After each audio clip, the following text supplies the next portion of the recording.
네. 근데 최근에 이런 어떤 음성 그 욕설 파문을 봤을 때 어떤 두 인물 간의 어떤 갈등 양상이 단기간에 이루어진 게 꽤 오래전부터 이어졌던 것 같아요. 네, 맞습니다. 네. 그러니까 지금 두 사람 간의 갈등이 이번 이 녹취가 뭐 한 4, 5년 전쯤에 녹취가 된 것이다. 이러한 얘기들이 나오고 있어요. 그러니까 상당히 오랜 기간 동안 지속된 것인데 그 원인이 지금 지목되고 있는 것이 닥터 헬기 문제 그리고 네. 이 병원 이 병상과 관련된 문제입니다. 이 닥터 헬기 문제를 벌써 말씀을 드리면 이 닥터 헬기라고 하는 것이 다들 아시다시피 이제 응급의료법에 근거를 해서 의료 취약 지역에 있는 환자들을 신속하게 이송하기 위한 전용 헬기예요.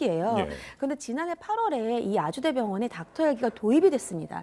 근데 도입이 되고 나서 주변에서 민원, 즉 소음이 너무 네. 심하다라는 민원이 계속해서 들어오니까 관련되어서 병원에서는 이 민원에 대한 것을 답변을 해야 될 거 아니에요. 그러면서 갈등이 일어나기 시작을 한 거죠. 그래서 응급의료헬기 TF 회의 때 급기야 이 센터장과 병원장이 충돌하는 일까지 있었다. 이런 얘기가 네. 나오고 있고요.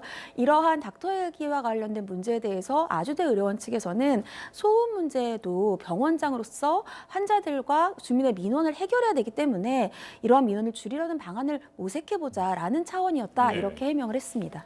또 결국 또 병원의 가장 문제 또 병상 문제도 또 네, 있는 것 맞습니다. 같아요. 그러니까 석회균 선장 뭐 치료하면서 그 이국종 교수가 일종의 이제 국민적 영웅으로 떠올랐잖아요. 네. 그러니까 이국종이라는 말만 들어도 많은 사람들이 아, 그럼 나는 그쪽으로 가면은 치료할 수 있을 거다라고 하는 믿음이 생긴 거거든요. 예. 그러니까 전국에서 닥터 헬기 문제 지금 소음 말씀하셨지만 전국에서 환자들이 몰려 들어오기 시작하는 거예요. 그러니까 지난해 중증 외상센터에 들어온 환자가 한 2,600명 가량 된다고 하는데요. 네. 최고 중증도 환자가 40% 정도 차지했다 그래요. 네. 그러니까 전국에서 환자가 몰려드니까 그 아주대병원 중증외상센터에서 다 소화하기도 쉽지 않은 상황이 네. 온 거죠. 네. 그러니까 환자가 몰려들면은 그 환자를 아예 우리는 못 받겠습니다라고 하거나 환자를 받아서 만약에 병실이 부족하면 외상센터에서 병실이 없으면은 본 병원 쪽으로 보내야 되는 상황이거든요. 근데 본 병원 쪽에서 그걸 받질 않았다는 거예요. 그래서 우리 이제 뭐 미국 예산 얘기할 때 보통 셧다운이라고 하는데 여기도 역시 마찬가지로 더 이상 환자를 받을 수 예. 없는 셧다운 상태가 한 달 동안 지속이 됐다고 하는 건데요. 근데 아주대병원 쪽은 이국종 교수 쪽에서는 병원에서 일부러 안 받았다 이렇게 의심하고 있는 거고 아주대병원 쪽에서는 우리도 실제로 가동할 수 있는 병상이 한 750병상밖에 없는데 네. 그걸 42개 과에서 전부 나눠 쓰고 있는 상황이다. 그리고 또 응급 환자 들어올 수 있지 않느냐? 안 받으려고 했던 건 아니다. 이렇게 설명을 하고 있어요. 예. 근데 이국종 교수 얘기로는 늘 그런 식으로 얘기했다. 이렇게 지금 근데 얘기를 하고 결국은 있는 이제 상황입니다. 닥터 헬기라는 건 국가 예산이 들어가는 사업이기 때문에요. 이 관련해서 이런 어떤 진실 공방까지도 간다면은 뭐 관계기관의 현장 조사도 좀 필요할 거라는 생각이 드는데 사실상 권역 외상센터라는 것이 환자를 살릴 수 손해라는 이런 얘기도 있지 않습니까? 네. 예. 그러니까 중증 외상센터에 환자들이 들어왔을 경우에 치료하고 예. 그리고 나중에 퇴원할 때까지 환자 한 명당 한 145만 원 정도의 손해를 본다. 이런 조사 결과도 네. 있거든요. 그러니까 권역별 중증 외상센터가 있는데 다 대부분 한 4, 50억 정도 1년에 그 손실을 보고 있는 상황이라고 네. 합니다.